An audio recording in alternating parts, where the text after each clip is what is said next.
Esse é o Mundo em Revolução e nós vamos falar agora sobre a situação na Ucrânia, hoje dia 27 de outubro de 2024, 9 horas da manhã aqui no Rio de Janeiro, 3 horas da tarde lá em Kiev, no momento que eu gravo esse vídeo. E temos aqui uma série de ataques de drones russos contra a Ucrânia, mais uma vez. Dessa vez as consequências não foram muito sérias, mas você sabe, né, esses ataques têm sido constantes e têm acabado por atingir áreas civis aqui na Ucrânia de forma bastante séria, né?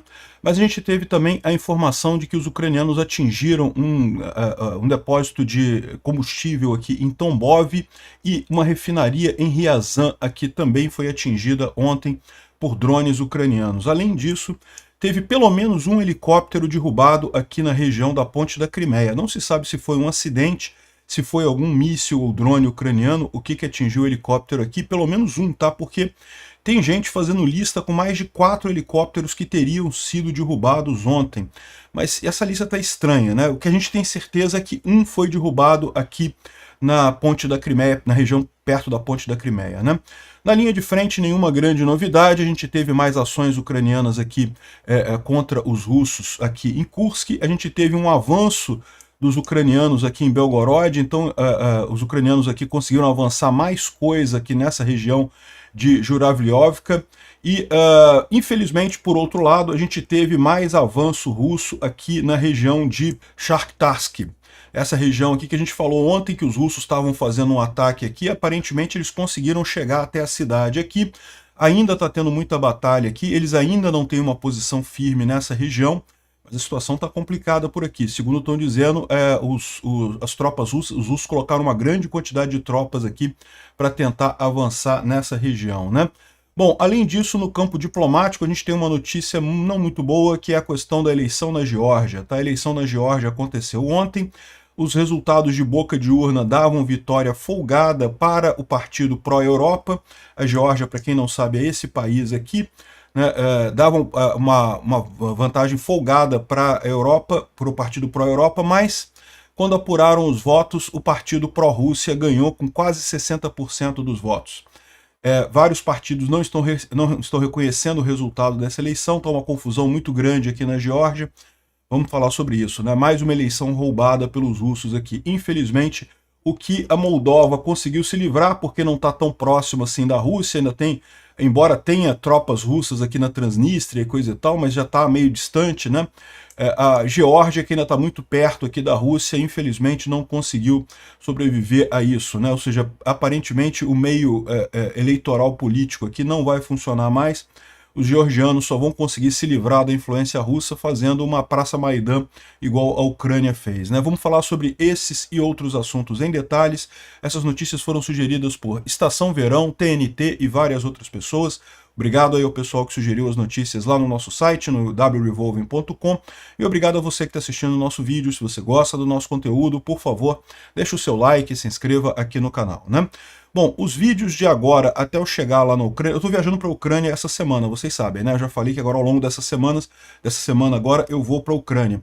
Então, a partir de hoje, até o dia que eu chegar lá na Ucrânia, os vídeos vão ficar mais curtinhos, tá? Eu vou fazer um vídeo mais resumido, por conta justamente de ter que preparar toda a viagem, preparar as coisas, eu tenho que fazer uma reserva de vídeos também para serem lançados durante o período que eu vou estar viajando, né? Afinal, são 2 dias de viagem. Eu tenho que pegar um voo daqui para Varsóvia, que já tem escala em outro país na Europa, e depois de Varsóvia tem que pegar o trem até Kiev, então é uma viagem bastante longa, né? Então, vão ter vídeos mais curtos. Além disso, deixa eu avisar vocês que hoje o Semana ao Vivo do Mundo em Revolução, que é um programa que eu faço ao vivo aqui no canal, em que eu faço um resumo do que aconteceu na semana e converso com o pessoal. Quem tiver alguma dúvida, quiser perguntar alguma coisa, a gente bate um papo, joga um joguinho de GeoGuessr aqui. Eu normalmente faço isso no domingo às 5h15, tá? Mas hoje, excepcionalmente, vai ser às 4h15 da tarde, no horário de Brasília, justamente porque às 5h15 eu vou começar uma outra live, que é a apuração dos resultados da eleição, né? Então, o segundo turno acontece aqui agora em 51 cidades do Brasil, e o segundo turno, a apuração é muito mais rápida, porque são só poucas cidades e cidades grandes, então, geralmente é muito rápida a apuração do segundo turno. As urnas fecham às 5 horas da tarde, 5h15 eu começo, já vou abrir a live para começar a acompanhar os resultados da eleição aqui, né? Então, só esses avisos. Vamos aqui ao tema do vídeo. A Rússia fez um ataque com 80 drones Shahid de ontem para hoje, dos quais 73 foram derrubados, seja pela defesa antiaérea ucraniana, seja por guerra eletrônica. Então a gente ainda teve aqui, na verdade foram 74, porque teve um drone que voltou de volta, voou de volta para Belarus, né? Então teve 6 drones que atingiram alguma coisa. De qualquer forma, de ontem para hoje não teve danos significativos, mas vocês lembram que de ontem para ontem teve danos muito sérios, né? Muito triste essa covardia russa, esse ataque russo enorme. Bom, os ucranianos fizeram ataques com drones também aqui na região de Tambov e em Ryazan, tá?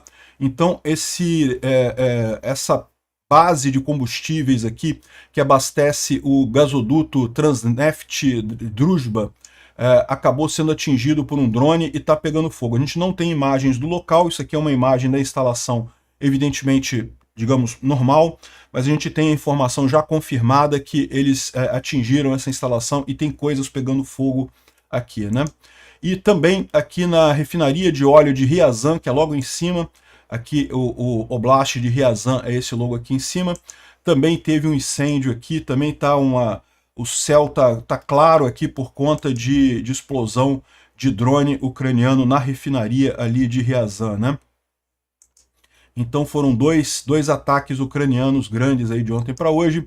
Tem mais essa outra imagem aqui que mostra também a refinaria de Ryazan pegando fogo ali, ó. Grande incêndio ali na refinaria de Ryazan, né? Bom, e a gente teve a informação de que um helicóptero, aqui ó, canais pró-russo reportam que um helicóptero russo militar caiu no Estreito de Kerch. O Estreito de Kerch, vocês sabem, é aqui na região da Ponte da Crimeia, né? O Estreito de Kerch é esse corpo d'água aqui que divide a parte da Rússia propriamente dita da parte ilegalmente ocupada da Crimeia, né? Ilegalmente ocupada pelos russos, né? Então, um helicóptero teria caído aqui. Estão dizendo que foi acidente, mas aqui ó, tem reportes conflitantes sobre o tipo do helicóptero. Mas dizem que foi acidente, outros estão dizendo que foi derrubado por alguma coisa. Parece que eles não sabem ainda exatamente o que aconteceu. Mas mais do que isso, segundo diz o David D aqui, segundo os relatórios que ele levantou, foi, na verdade, um Mi-2, um Mi-28, um K-52 e um outro helicóptero da Marinha Russa, todos caíram nessa região de ontem para hoje, né? Pelo menos 3 dessas quedas foram acidentais, mas o pessoal perguntou, não, peraí, mas a gente só falando de um, né? Ele falou que não, foram 4 no total que foram derrubados. Um foi verificado, esse Mi-2 aqui, que teria sido esse daqui que foi verificado, que já está confirmado. Mas teriam outros 3 que teriam sido derrubados também na mesma região. E aí levanta o questionamento, né? O que houve? O que está acontecendo ali, né? Das duas, uma. Pode ser que algum operador de sistema antiaéreo russo se enganou com os comandos e começou a derrubar os próprios helicópteros. Pode ser que os ucranianos tenham feito isso, né? Não sabemos ainda, mas vamos aguardar para ter essa verificação de mais helicópteros derrubados ali, né? Bom, uma boa notícia que a gente tem é o avanço das forças ucranianas ali em Juraviovka, ali na região de Belgorod, né? Uma coluna mecanizada russa, eles tentaram tirar os ucranianos de lá, ela foi destruída completamente, e agora os ucranianos avançaram mais um tanto aqui em Belgorod. Então, repara, os ucranianos já fizeram um avanço aqui em Kursk, né? Dominaram uma área grande de Kursk aqui. Está tendo muita briga aqui, inclusive, tá? A gente vai falar sobre isso daqui a pouquinho, porque os russos tentaram retomar essa área, mas não conseguem retomar. Agora, aqui também, ó, em Belgorod, nessa região aqui também, os ucranianos avançaram mais um pouco. Eles já tinham tomado essa cidade aqui de Juraviovka, que fica bem perto da fronteira aqui, e agora eles avançaram até a fronteira com esse rio aqui. Ou seja, estão chegando muito perto da invasão russa aqui na região de Kharkiv, né? Então os russos também tomaram essa região aqui, entraram aqui na direção de Liptsi, não conseguiram avançar mais já há bastante tempo, mas isso daqui tem o condão de atrapalhar a logística russa nessa região. Vamos ver que tipo de efeito que os ucranianos conseguem com esse avanço por aqui. É mais uma invasão ucraniana em território russo, né? Bacana aqui a estratégia do pessoal. Bom, e lá na região de Kursk, né, parece que os russos tentaram um grande ataque de ontem para hoje, com forças marines e paraquedistas. Não, desculpa, os paraquedistas eram ucranianos. forças marines e o batalhão Armat, que é aquele batalhão especial lá dos chechenos, ali na região de Kursk, mas os paraquedistas ucranianos destruíram e capturaram vários deles. Tem aqui algumas imagens da luta, não dá para ver muita coisa aqui, só imagens de alto do drone aqui, né? E aqui a gente tem os ucranianos falando sobre os russos que foram capturados aqui, o pessoal do grupo Armat e os marines russos da 155ª Brigada Marine, tá vendo? Então, isso aqui tudo, esses soldados que foram mortos ou capturados, foram capturados pela 95ª Brigada de Assalto Aéreo, pelos paraquedistas ucranianos ali na região de Kursk, né?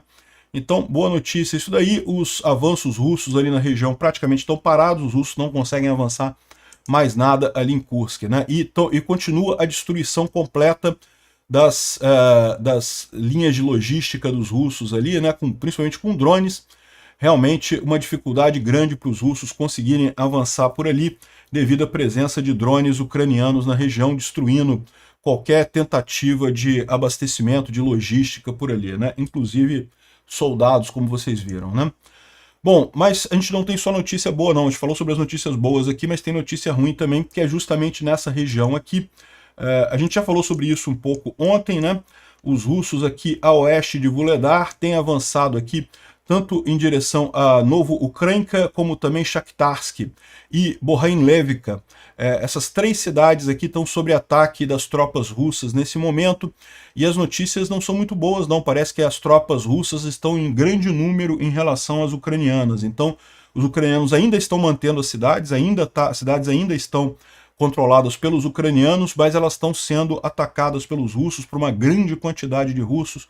Vamos ver se os ucranianos conseguem mandar reforços aqui para equilibrar essa coisa aqui, né? Lembrando que há um grande risco, particularmente se Shakhtarsk for tomada pelos russos, deles fazerem um ataque aqui na retaguarda ucraniana em Velika Novosilka, né? Então vamos aguardar isso daí. É uma situação complicada o que eles estão descrevendo aqui dos avanços russos, né? Parece que aqui em Boihavlenka, essa cidade aqui já tem inclusive imagens de russos dentro da cidade aqui, indicando que os russos conseguiram avançar nessa direção por aqui, né? Essa cidade fica atrás de Vuhledar, esperava-se mesmo que ela se tornaria a próxima defesa ucraniana. A gente imagina que os ucranianos tinham botado ali uma quantidade razoável de defensores para segurar os russos aqui, né? Agora é a hora da verdade, ver se realmente eles conseguem parar os russos nessa região, né? Tem aqui várias imagens ali na cidade, da briga na cidade. Bom, falando aqui com os mapas do Polé-Volant, aqui na direção de Pokrovsk, nenhuma mudança no mapa, ou seja, os russos não conseguem avançar mais por aqui. Selidov está sendo objeto de batalha neste momento, mas ainda os russos não conseguiram tomar a cidade. Aqui mais embaixo, em Kurakhove, também não tem nenhuma mudança. Essa parte aqui ainda é parte do saliente aqui de Nevelsk, né, que era dos ucranianos aqui. Nevelsk nem está aparecendo mais no mapa, o saliente já foi todo tomado pelos russos aqui, mas isso a gente já esperava. De qualquer forma, os ucranianos estão mantendo a linha aqui em Kurakhivka, né. O grande ponto estratégico aqui é Kurakhove, né, e dá para ver aqui que os ucranianos também mandaram mais unidades para essa região aqui. A 110ª Brigada Mecanizada e o 21º Batalhão Especial foram mandados como reserva aqui para segurar os russos nessa região, né. Kurakhove é uma cidade estrategicamente muito importante. Bom, aqui é a região complicada, né? A região que a gente falou que está complicada. Os russos avançaram um pouco aqui em Konstantinivka. Isso daqui não chega a ser muito crítico, porque, mais uma vez, eles estão aplainando a linha de frente. Agora, esse avanço aqui em Boihavlenka, Novo-Ukrainka e Shakhtarsk, esses três avanços aqui são avanços preocupantes. Já existem informações de tropas russas batalhando na cidade. Os ucranianos ainda controlam a cidade, mas já estão brigando com os russos dentro da cidade. Então é uma situação complicada, como eu falei para vocês. O número de tropas russas que foi colocado aqui é muito grande. Vamos torcer para as defesas ucranianas conseguirem resistir nesse local aqui, né? Vamos acompanhar isso nos próximos dias, né? Aqui é só mais uma visão aqui da região de Shakhtarsk, que, como eu falei para vocês, é bastante crítica, porque se os ucranianos perderem Shakhtarsk, se os russos conseguirem tomar a cidade, eles têm uma rota aberta aqui para atingir a Velika Novosilka, na retaguarda ucraniana aqui, através dessa estradazinha aqui. Isso pode pegar os ucranianos desprevenidos aqui. E o que me preocupa nesse mapa aqui é que você não vê nenhuma reserva chegando, pelo menos por enquanto, né? Tem aqui a movimentação apenas das brigadas que estão recuando nessa posição aqui. Então eu espero que o comando ucraniano esteja atento a isso daqui. Imagino que a gente vai ter a solução disso em algum tempo. Teve um avanço também deste lado aqui, deixa eu tirar minha cabeça para vocês verem, mas esse avanço aqui não é significativo no final das contas. Tem mais imagens aqui da região de Pichani, mais uma vez nenhuma mudança por aqui, os russos não conseguiram avançar mais, e também aqui na região de Nevsky, aqui próximo de Kremina, teve um pequeno avanço russo aqui em direção a Terni, mas nada significativo. O rio Zerebets aqui é a grande posição defensiva ucraniana nessa região, né? Então, ou seja, a gente teve alguns desdobramentos preocupantes, particularmente nessa área aqui de Velika Novosilka, a oeste de Vuhledar. Por enquanto não é desesperador, não é crítico e coisa e tal, mas são coisas que os ucranianos têm que prestar atenção. Fora isso, nenhuma mudança significativa na linha de frente. Os russos estão sendo chutados em todas as tentativas deles de avanço, né? Bom, o Clement Molin, ele faz uma pergunta aqui: quanto tempo a ofensiva russa ainda vai durar, né? Porque a gente já tem essa visão de que eles já não estão conseguindo avançar tanto quanto avançaram há pouco tempo atrás. Mas a verdade é que ainda conseguem fazer alguns avanços, como a gente está vendo agora no caso de Shakhtarsk, né? E eles falam aqui sobre justamente a ofensiva em Avdiivka, que foi o início desse processo. Acabou conseguindo avançar ali uma série de cidadezinhas. Em termos de área, acabou sendo algo muito pequeno em termos de área, não ganharam nada, não chegaram nem perto de fazer alguma diferença ali em Donetsk, mas não deixa de ser preocupante. Se eles continuarem avançando assim, é complicado, né?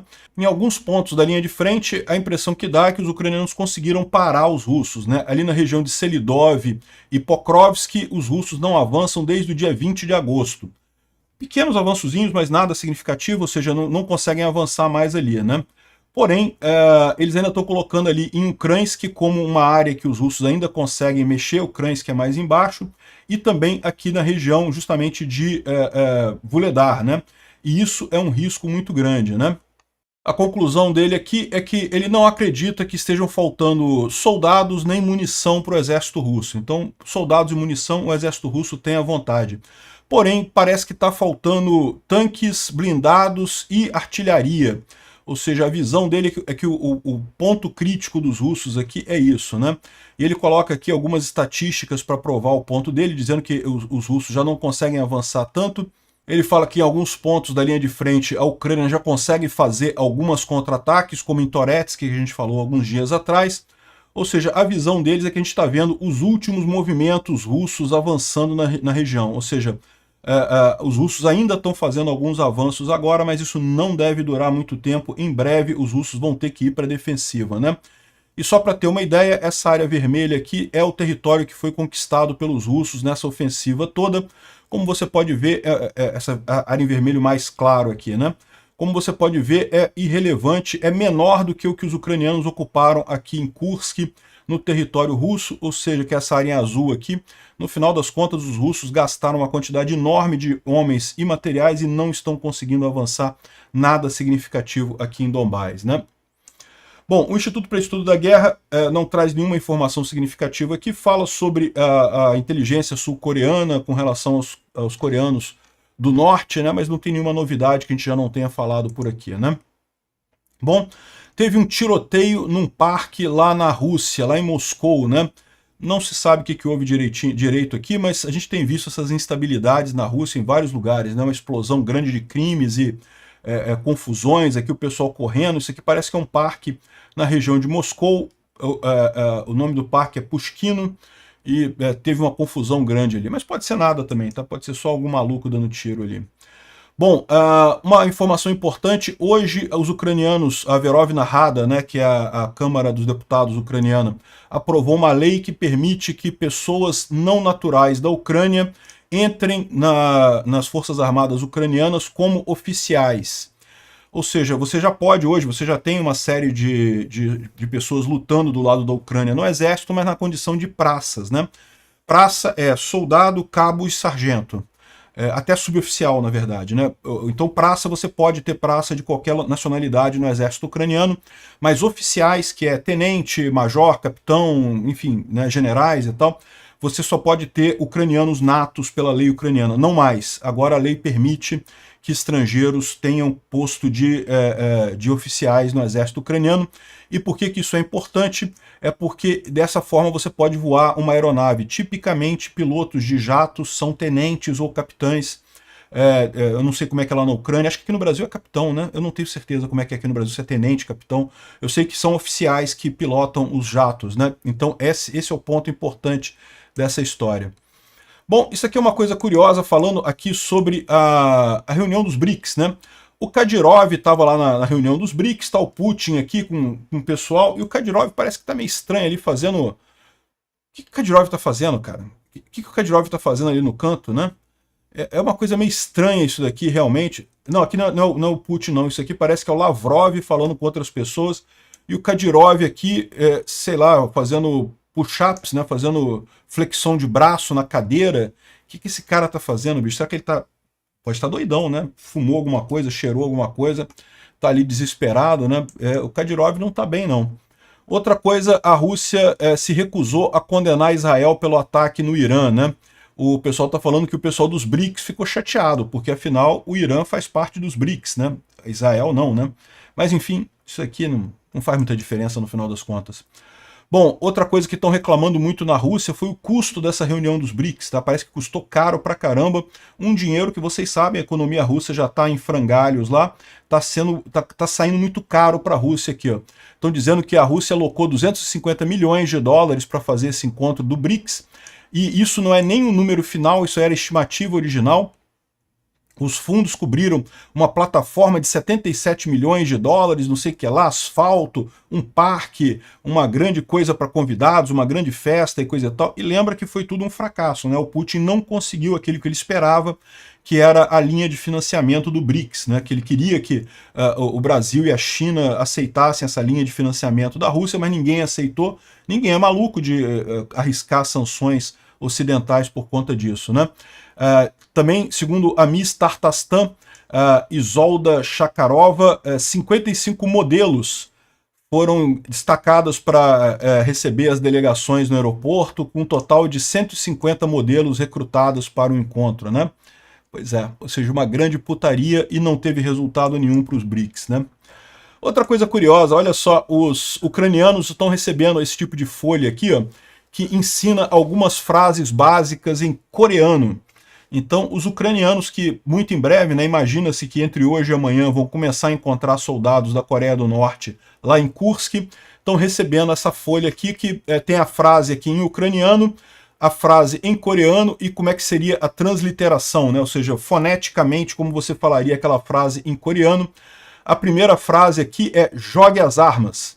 Jogue as armas, ou seja, o pessoal já está preparado para render os coreanos do norte lá, né? Tem uma série de perguntas aqui, de frases para poder usar com os coreanos, né? É uma lista bem extensa aqui, ó. Vamos acabar aprendendo coreano. Bom, e finalmente o último assunto do dia, a questão das eleições, que é realmente uma coisa muito triste, as eleições na Geórgia.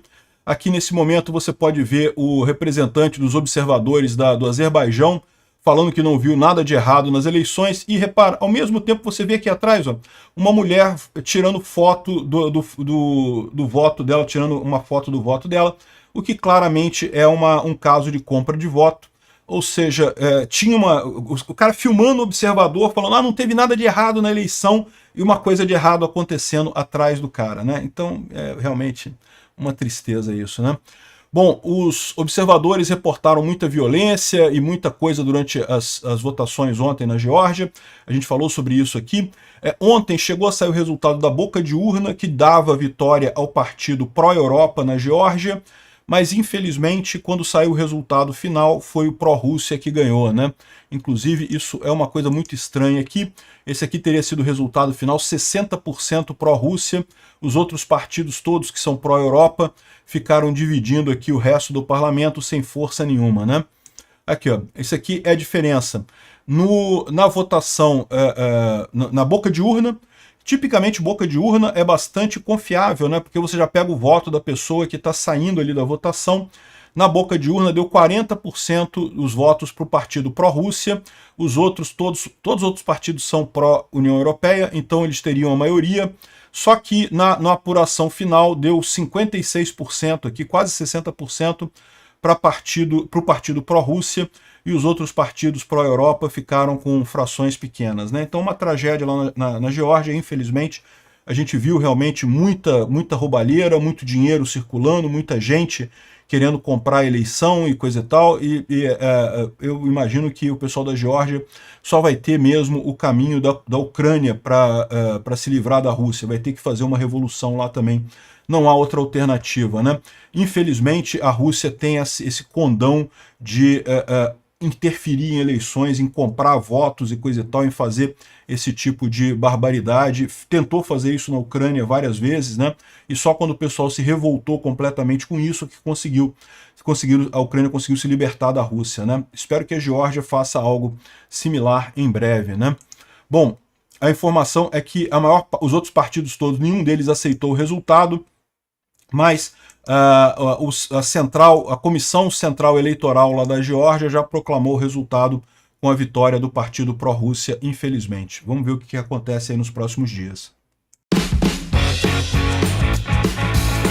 Obrigado por assistir o vídeo até o final. Se gostou do conteúdo, não esqueça de deixar o seu like, isso ajuda o canal a crescer e a chegar para mais gente. Se não gostou, deixe o dislike e explique nos comentários como podemos melhorar. Comente também sugestões de temas que podemos trazer por aqui.